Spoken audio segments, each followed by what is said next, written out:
Hi there, guys. This is Mark with 24/7 Hustle, and today I want to talk to you about starting a dumpster business and just give you the rundown and the basics of what I did when I started my business. First off, you'll want to contact a lawyer or use an online service and start an LLC. You'll definitely want to be legal. You don't want any repercussions later coming on down the road where somebody sues you or you're liable for something and you're not legitimate, because that'll just cause way more headache than it's worth. And then you'll want to get insurance. You'll just want to get a basic liability insurance plan. You call on many insurance brokers and just get quotes. And it's one of the most important things you can do, because there's too many things that can go wrong, and you definitely don't want to be stuck without insurance, because then you're liable for it and you'll be done before you even get started. So next is how much operating capital you have to start your business. So the route I went is I took out a loan for $75,000. I used $50,000 to buy the equipment, and then I used the other $25,000 for the beginning operating capital for some advertising and just the necessities you need just to operate a business in the beginning. So the equipment you'll need is you'll either need a dumpster truck, or you can go the route that I went is where I bought a trailer that you pull behind a pickup truck. I had a Texas Pride trailer, and I bought 13 dumpsters. And if there's anything I can recommend, I had a load trail, dumpster trailer, and trailers that I used for a little while, and they just weren't rugged enough. I was a lot happier once I got the Texas Pride dumpster trailer. From the research I did and from my own experience, this was probably the best one on the market. It's heavy duty, it's rugged, it's easy to back up and line up, it's got a powerful winch, powerful hydraulic pump. It'll pretty much dump anything you put in those dumpsters. And the sizes I got for dumpsters were 10 yard, 12 yard, 15 yard, 20 yard, and 25 yard. And that way I was kind of versatile in the market, where I could do a lot of residential stuff, do some commercial stuff, and that seemed to work pretty good. The next thing I would suggest is research your local market and see what other dumpster companies are charging for their sizes and just their extras that they're adding on for fees and things like that, and you can kind of implement that in your business. And then really, just start advertising. Tell everybody you know, friends, family, anybody you run into on the street, out having drinks with friends. Just promote yourself in every which way possible. And next thing you know it, you'll have all your dumpsters out and you'll be busy as can be. Some of the things I did was, in the very beginning, I advertised on Google, and I used Google AdWords and stuff and paid for the Google services. And that did pretty good. It was just kind of expensive in the beginning, so if you have some extra operating capital and stuff, I budgeted for like $1,000 a month, and it was to the point where, all my dumpsters were constantly turning and being used, and I was able to get to the point where I was doing a little over, 5,000 to 8,000 a week, and then after a few months, I went to 10,000 a week, and it just kept progressing. Some of the best things that I did was a lot of the customers I had would do a one-day rental, to where they would only use that dumpster for a day if they were doing a quick clean out or whatever. And then right the next day, I'd take that dumpster, get it dumped, and then have it right back at a new customer's house.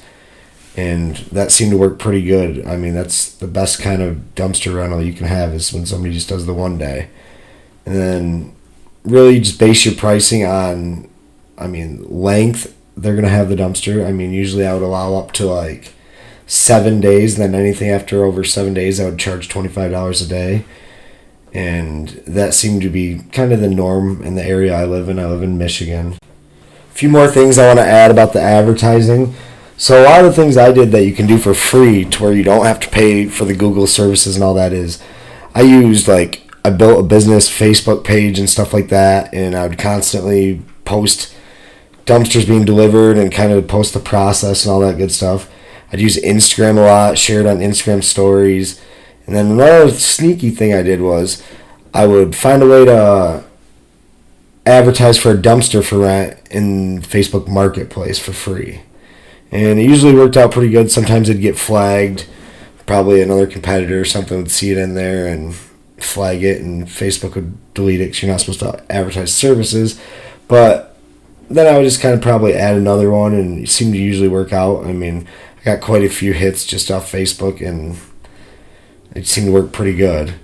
And then the biggest thing also you want to do is, depending on the kind of person you're dealing with, I created a contract, so that way whenever I would bill a customer and stuff, they would have to sign or agree to the contract that had all the terms of things like what you can put in the dumpster, because a lot of landfills, they won't accept certain things. Like some of them don't accept like paint, tires.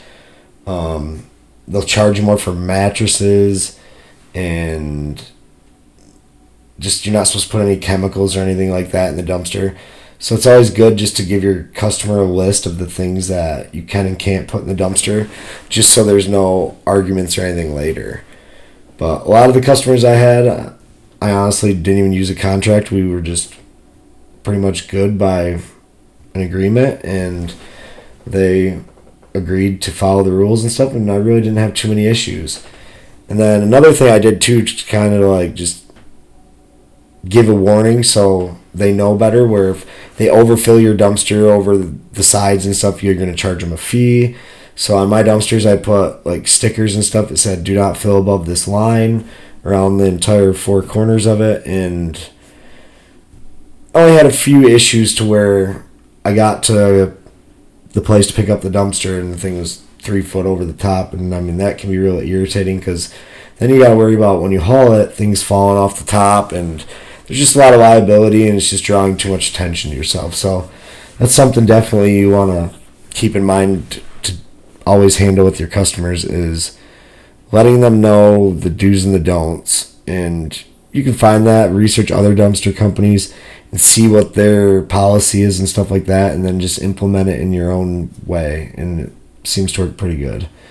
And then what you also want to do is set up a payment processing service, to where like everything I did, I always made sure to get the payment up front, because last thing you want to do is have a full dumpster and then try to chase down some customer that you can't get a hold of, and it's just always better to be paid up front for this kind of thing, because then when they want it picked up, they don't have to be around. You can just go there, grab the dumpster, and get out of there. And that's definitely the best policy that I found. And the payment processing service I just used QuickBooks, and they have a service they offer that they can do the payments on the go. You can invoice them, and they can pay the invoice right through an email. And it was always helpful too, because that way when you use QuickBooks and send an invoice, it will allow you to manage everything for your business all in one place, and that's definitely the most convenient thing I found about it, and seem to have really good luck for the accounting purposes and everything at the end of the year. But that should do it for today. I'm sure there's a bunch of stuff I left out. I'm definitely going to be trying to make a bunch more videos for all sorts of business content and just things that I've figured out along the way that could possibly help somebody else starting their business or just along their journey of changing their life. It's fairly new to making these videos, so appreciate it if you give my page a like and subscribe. And yeah, that's about it. This is Mark with 24/7 Hustle. Thank you.